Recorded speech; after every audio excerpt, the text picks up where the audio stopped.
Hi, and welcome back to Football Made Simple. All eyes were on Wembley as the Carabao Cup took centre stage, with Manchester City preparing to take on Spurs. Pep City have been in patchy form of late, while Spurs had a fairly inexperienced caretaker manager in Ryan Mason, making this an interesting matchup. And in the end, City won their fourth straight Carabao Cup with a 1-0 win thanks to Aymeric Laporte. The XG showed that there was only ever one team in this tie, 2.82 to 0.04. But what tactics did both managers use? Let's take a look. A reminder of how both sides lined up, with Pep opting for what turned out to be a 4-4-2, whilst Mason went with a 4-3-3. Now, let's get into it, starting with City as they dominated with 62% possession. Spurs didn't really look to build up short, so City could find their centre-backs. And City was so dominant in their chance creation, partly due to the way they used their flanks, often dictated by Spurs' defensive shape. Initially, Spurs defended in a lopsided 4-4-2, with Son pushing up alongside Kane, meaning that Lo Celso had to shift across.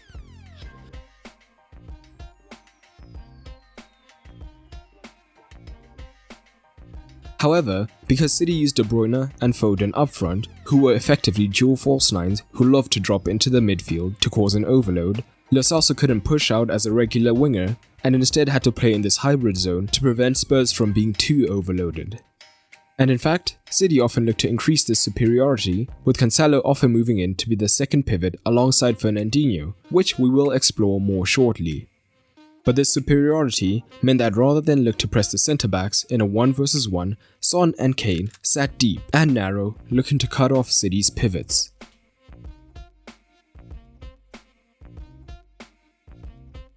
And time and again, City tried to take advantage of this down the right-hand side in a few different ways. City could try to work it into Mahrez 1 vs 1 with Reguilon, and usually, Walker tends to hold his position as the third centre-back. However, with a 1 vs 1 here, and Son in a difficult position to track back, time and again Walker made long busting runs to try and make a 2 vs 1 down the right. This could lead to a ball being played into him to look for the cross, or if Reguilon was drawn towards the runner, Mahrez now had space to cut in to try and look for the shot. And Lo Celso did try to provide cover, but it was difficult, as if he came across to make a 2 vs 2, with the two false nines, we could see De Bruyne down the right look to either receive, to then look for the cross, or he can make the run into the half space.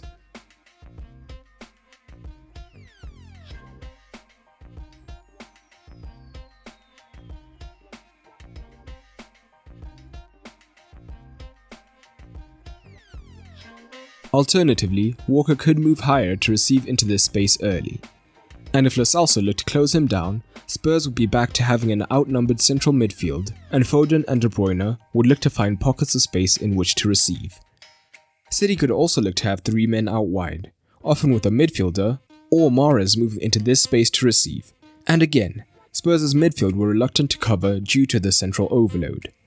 When Mahrez was deep, De Bruyne would move into the right-hand spot to tie up Reguilon, and Mahrez could then cut in centrally to look to create.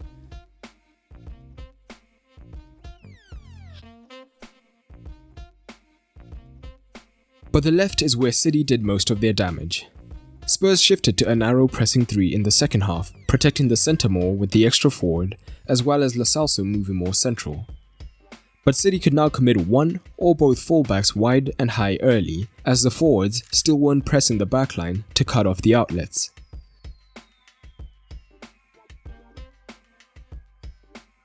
This almost always led to a left side overload, and if Cancelo was central, Gundogan could move wide, and these two were extremely flexible. Sterling would provide the width higher up with Foden in the half space, and this meant that there would be a clear 1 vs 1 between Sterling and Aurier.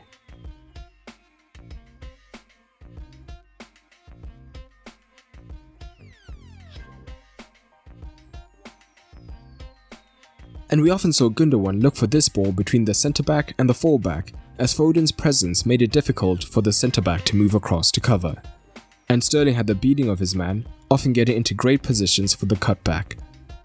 Aurier did have some good moments though, completing a game-high 5 tackles. But to try and compensate for this, Spurs would often be forced to draw more of their defenders across to stop these combinations, which kept seeing City get into good regions. and Riyad Mahrez would generally keep his width, and time and again, City would look for the switch to him, often through Cancelo, who finished with a team-high 10 long balls. And a 1 versus 1 against Mahrez is often dangerous, and he consistently backed Reguilon into the box to then look for the shot, or occasionally a whipping cross into the back post for men arriving from the left-hand side overload.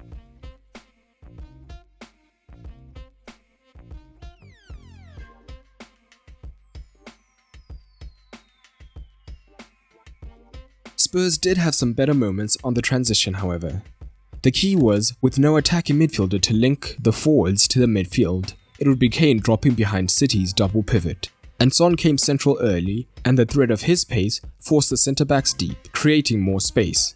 So if this double pivot line was broken, Kane could turn and look to feed in runners, leading to dangerous scenarios.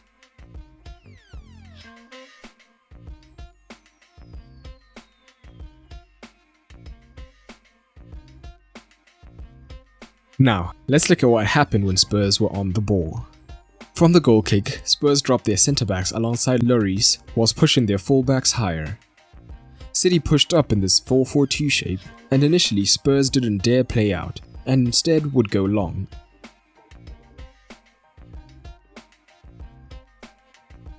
But when they did play out, it caused major problems. Generally, City's false nines looked to tie up Spurs' midfield as first priority, to prevent central progression in order to force Spurs wider, where they could then apply pressure to win it back in these 1 versus 1 situations.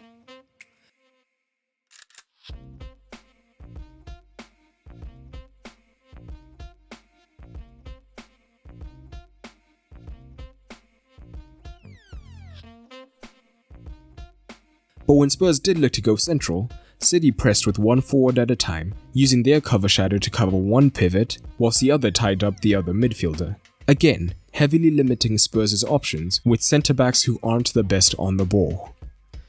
So we would see a City pivot look to back up the press at times, and this could lead to problems. If the press was broken, with Kane dropping deep and the wingers coming narrow, City's pressing pivot would be completely out of the game, meaning that Spurs had acres to attack.